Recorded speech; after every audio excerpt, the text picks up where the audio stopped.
So for today's video, I'm going to quickly show you how to import fonts from Etsy into Inkscape, which is free digitizing software. You do not need to purchase some brilliance. You do not need expensive hatch.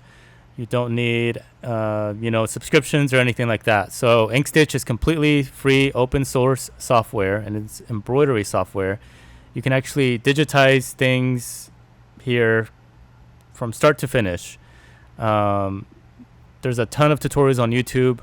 Personally, I do not digitize myself, so I haven't had the time to be able to sit down and actually teach myself, but I do use a lot of fonts from Etsy and import them to Inkscape.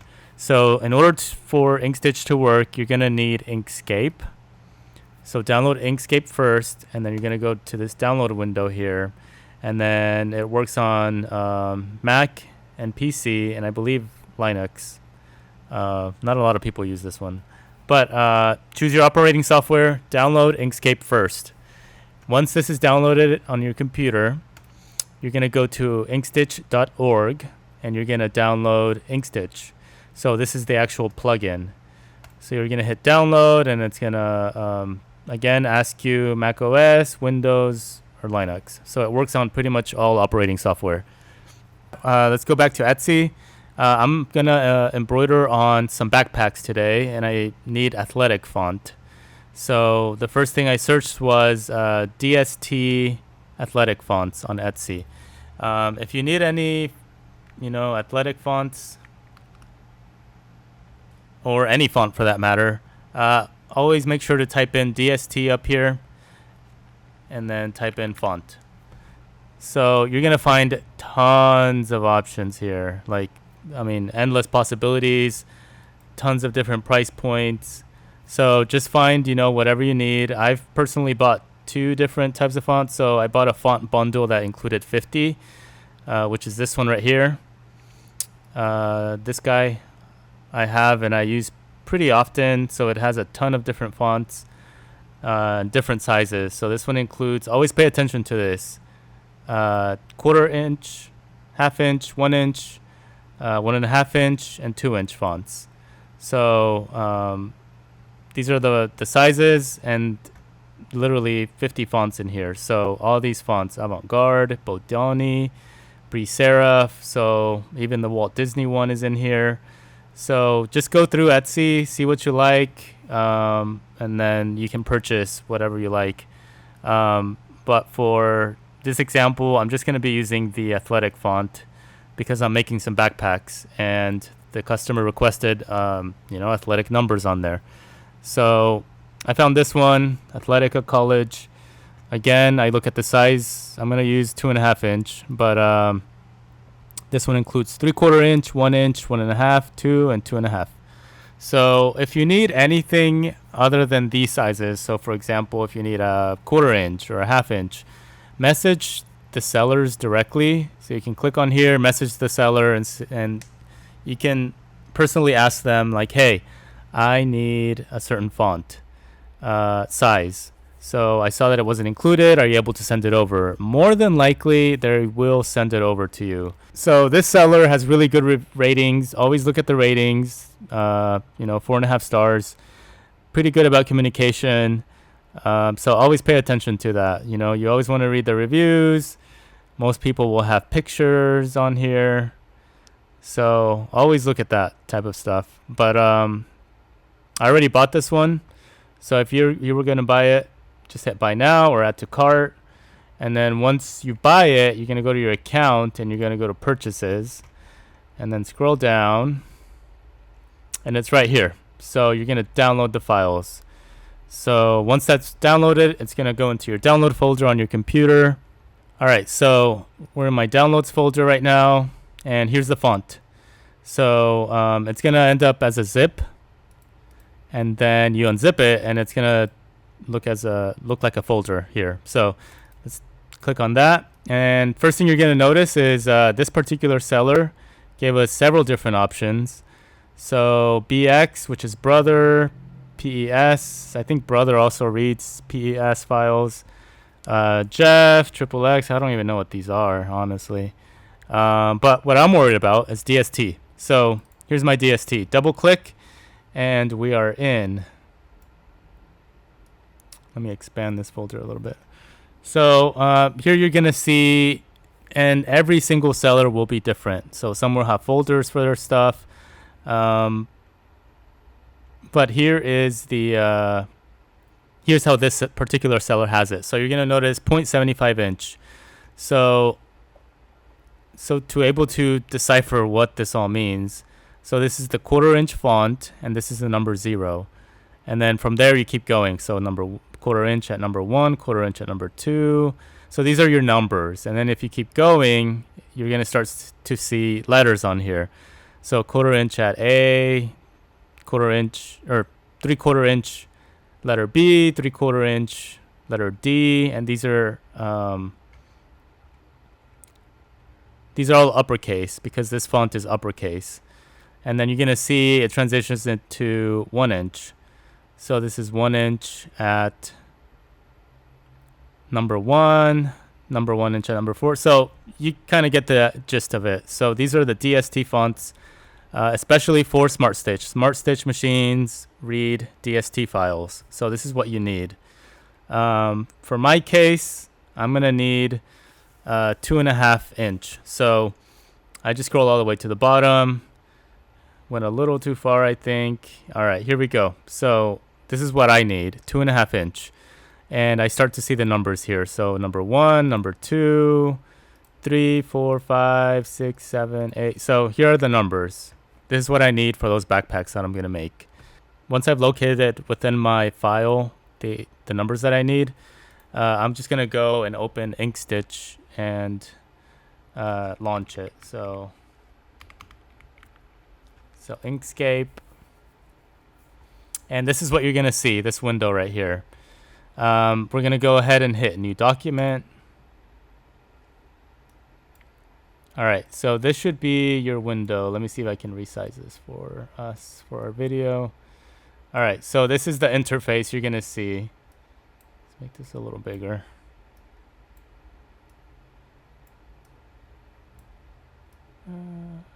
Okay. All right. This is probably looking very confusing to you, but I'm going to clear it up here in a little bit. So up here, you have your size. First thing I do is right-click on this, just on that black bar, and hit inches, because we're going to work in inches. And this makes it a lot easier. And then to zoom in, where is my zoom in here? You can hit the letter Z on your mouse, and then just hit zoom in right here. And then if you hold the space bar and click down, you can actually move your the actual window pane here. So I think we zoomed in a little too much. So this is the interface right here. All right, so we're going to bring in our numbers. So we're going to do an example number here. And let's see, what number do we pick? Let me look at the list real quick from what the customer wants. All right, so one of the numbers is 13. So let's start with number 13. So again, we open our file, go to our numbers right here, and you're going to just drag and drop. So here's the 1.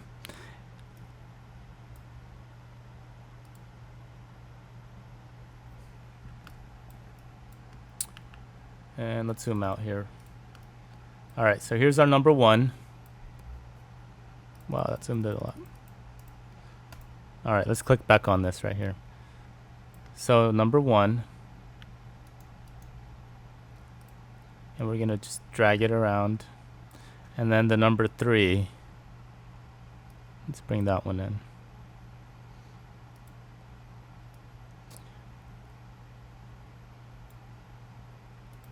So the 2.5 inch here is height. So if you're wondering why the 1 isn't wider or anything, it's because the 2.5 inch refers to the height. And most fonts are actually like that. They refer to the height. All right, so we have our 2 numbers here. Second thing I do is I select both of them. You can like drag and select both. And then let's go to our properties here. So this little window, adjust and align, or align and distribute. And I always click this one right here. So it aligns the bottom. And it makes sure that they're both on the same plane right here. So once this is done, we have our number 13, and that's it. So you don't have to worry about digitizing anything. This is exactly what you want to see here. So the number 1 and the number 3. So after that's done, you're going to go to and make sure that this is the correct size that you want. You can always like line it up over here. So it's 2.5 inches in height, and then it's going to be around just above 2.25 wide. So you might be wondering, like, hey, your window is actually bigger than your number here. Don't worry about how big this window is, this paper-looking thing here is, because when you export this file, the system only recognizes the 1 and the 3, so it ignores this completely. So when you export, your file will not be 8 inches, wide. It's just going to be whatever it is that you digitized. So don't worry about this window and how big it is. So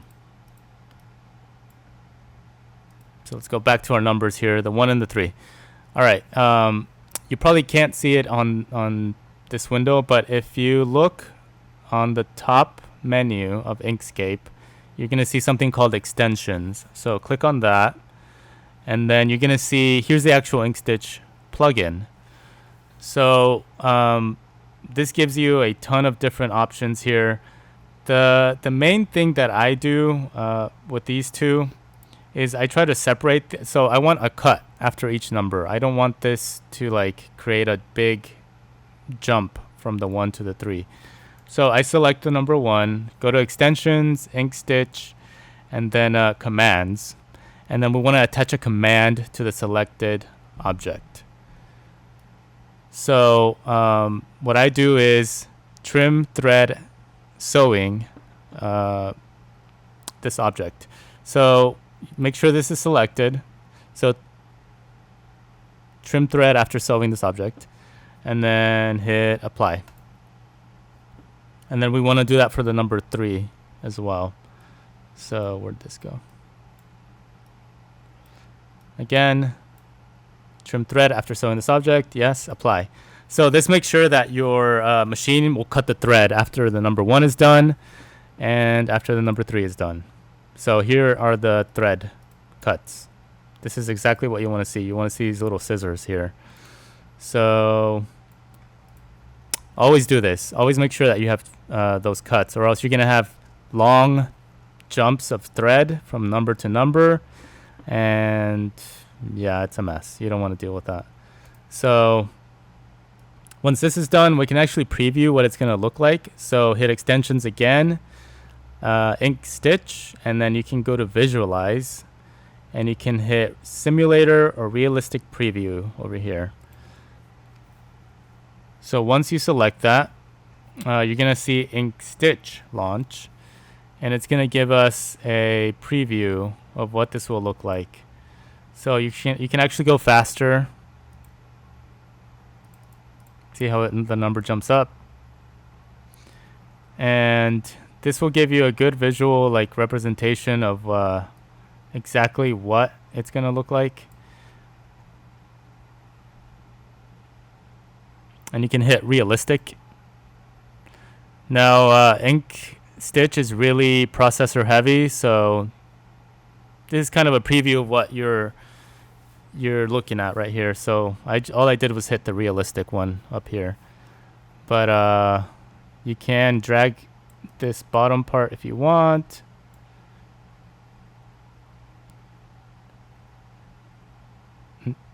See what I'm saying? So this, I have a pretty hefty MacBook, and with a lot of processing power, and it takes time to render this out. So the main reason to do this is just to visualize what it is that you're looking at.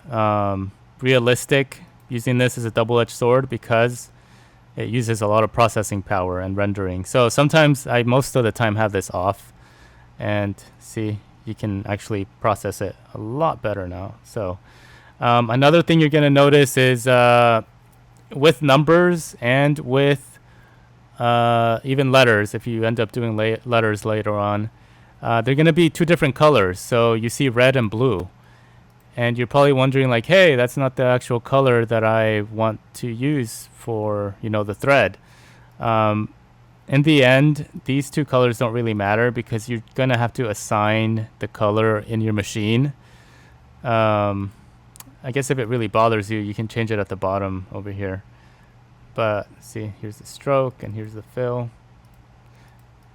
So you can do this for visual representation. Again, it doesn't really matter. I usually just do whatever the program gives me. Just know that DST files do not save color information at all. So even if you switch it up here, it doesn't matter because when you import it into your Smartstitch machine, it's you're gonna have to reassign the colors anyway. So, all right. So let's get ready to export our file. So to do that, we're gonna go to File, Save As. And let's type in number 13 backpack. So I'm going to name it that. Now you're going to notice mine already has DST. Your file may not be named that. If it doesn't, go down here to this window and click on the down arrow, and you're going to see tons of options here. So, there's like endless possibilities. So if you have a brother, you can actually use PES files, but we are only concerned about DST files. So you're going to go here, Inkstitch, Tajima, embroidery format. And if you say, wait a second, but I have a Smartstitch, it doesn't matter. Tajima, Smartstitch, they read the same files. So hit Tajima, and that's what you want. You want that extension to end in DST. And so once that's done, I'm going to save it to my desktop. And we're going to hit save. And you can't see it now, but here's my file. I just dragged it from outside the screen. But this is what you're going to put into your USB drive. And that is what you're going to import into your Smartstitch machine. So once that's done, you did it. So you made the number 13 and it's ready to go into your backpack. So, or our backpack in this case. But if you're making a backpack, there you go. That's how you make numbers and export them. Again, notice how I didn't use any expensive software. I didn't use Hatch. I didn't use Brilliance. This is Inkstitch. It works within Inkscape, and you can digitize or use files that have been digitized. Now, before I go, one major thing that you need to look out for is you may feel the urge to resize in here. And can you do it? Technically, yes. I just made this 4.5, but I caution against it because you can't. It messes up with the density. So if you expand this number, when you start doing it on the backpack, you're probably going to see some of the backpack show through on here because we haven't adjusted the density. So I encourage you not to resize too much. I would probably not go over like 10%. So more than a 1/4 inch, I probably wouldn't expand because then you're going to start running into issues. So again, if you need a bigger size, I would contact the Etsy seller directly and say, hey, I need 3-inch. Can you send it over? More than likely, they'll work with you and they'll send it over. So, but hopefully I didn't ramble on too long, and hopefully you learned something here. But this is exactly how you create numbers in Inkscape, or more or less not create them, but import them from Etsy and then export them as DSTs to go into your machine. So if you have any questions, leave them in the comments. I'll probably do a separate tutorial on how to work with text, but for now, numbers is the easier way. Or numbers is like the easiest way to to learn how to do this initially. Inkscape is a great way to work with already made designs. And if you want to even dig deeper, you can actually digitize within Inkscape. Again, I don't digitize, or else I would teach you guys how to do that. But yeah, hopefully it helped. All right, I'll catch you guys next time.